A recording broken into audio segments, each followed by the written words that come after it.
Hello and welcome to Sunny Talk Spurs, and today I'm going to be arguing the point of how important Pape Matar Sarr is for Tottenham Hotspur. But before we get into this one, if you are new to the channel, why don't you leave a like on the video, subscribe to Sunny Talk Spurs and hit the notification bell because it will let you know when I'm going live over the Christmas holidays. And as I aim to get to 2,000 subscribers as well, I'd love if you join me on this Tottenham Hotspur journey. But now, let's get into the deep dive style video. So I've had this idea floating around for a long time now, but it was more inspired by Sarr's return to the side after his injury and a very impressive long read I read on The Athletic. We all know The Athletic are famous for their articles being very, going into great detail and really deep diving themselves on important topics in football. And, last week they put one out. I wanted to do it sooner, but because of all the different news circling around Tottenham and the ideas I've had to postpone it until now. But they did a really good piece on the importance of Sarr. But before I read that out, I just want to talk about it from my point of view. I just think Sarr is just integral to everything that Tottenham Hotspur do in and around that midfield spot. From the beginning of the season, when he was linking up with Maddison and Bissouma more prominently, he was just the unsung hero of that sort of trident, because Bissouma was there to, mop up and defensively as well, and progressive passing and, that pressure and stuff like that. And Maddison was there in a creative sense. And what Sarr was doing was a lot of the dirty work. This season he scored once and also assisted too, but we know he's not in the side for that. But people have compared him to different midfielders from Premier League past and present. I've heard so many different names chucked out there. But he's his own unique beast. He is there to sort of do a bit of the dirty work, but also progress the ball up the field and, get Tottenham turning over and, just an all-rounder really in that defensive area. And I think that he's probably one of our most important midfielders, because he is just willing to put in the hard graft. And at his young age, he's been so impressive. It's actually a crime that Conte barely used him. We only really saw him last season shine in that away Champions League tie against AC Milan, where he was absolutely incredible. So I'm not sure how he didn't get more chances, to shine last season, but we got him this season, so it doesn't matter. But now let's move on and read what The Athletic have to say about Sarr. And they went and said, while Sarr does not contribute a huge amount in attack, he helps facilitate them by being the team's primary ball winner. He wins it back 7 times per match on average, which is the highest average of any Tottenham player this season and the 13th highest in the Premier League. For context, Sarr is just behind Rodri, João Palhinha and Lucas Paqueta. This is not necessarily done via tackles. Yves Bissouma is the Spurs specialist there with 2.2 tackles, 1 per match, ahead of Pedro Porro on 2.1, Ben Davies on 2 and Emerson on 1.8, with Sarr winning 1.6 per game. But perhaps from recovering the ball, either when neither team has possession of it or from intercepting an opponent's pass, it is in these areas that Sarr excels. And I can back that up. I've seen this firsthand by watching a lot of Tottenham, as I do as a Tottenham fan.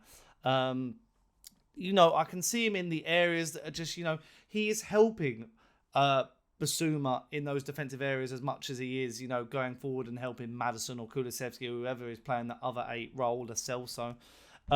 He has been unique in that area. And, sometimes when we line up, we look like we're in a 4-3-3. We look like we're in a 4-2-3-1. And that sort of shows the 4-2-3-1 when Sarr is coming in that more defensive area on the pitch, which is just so vital to his style of play. And I just think for his development and how we found him, and people moan about Tottenham and their scouting, but the fact that we picked this guy up and loaned him back, I think did him the world of good as well. He is developing into such a young talent.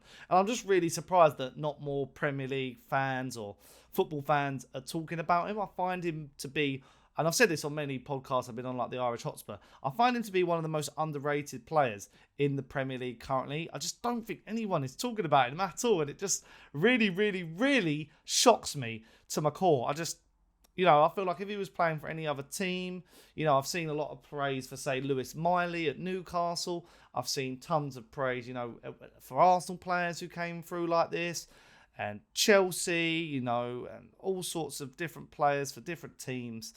But a Tottenham player doesn't really get the praise he deserves. And Sarr is a victim of that, which is such a damn shame, because I think he brings the best out of everyone in this team. I think he helps the defence a lot.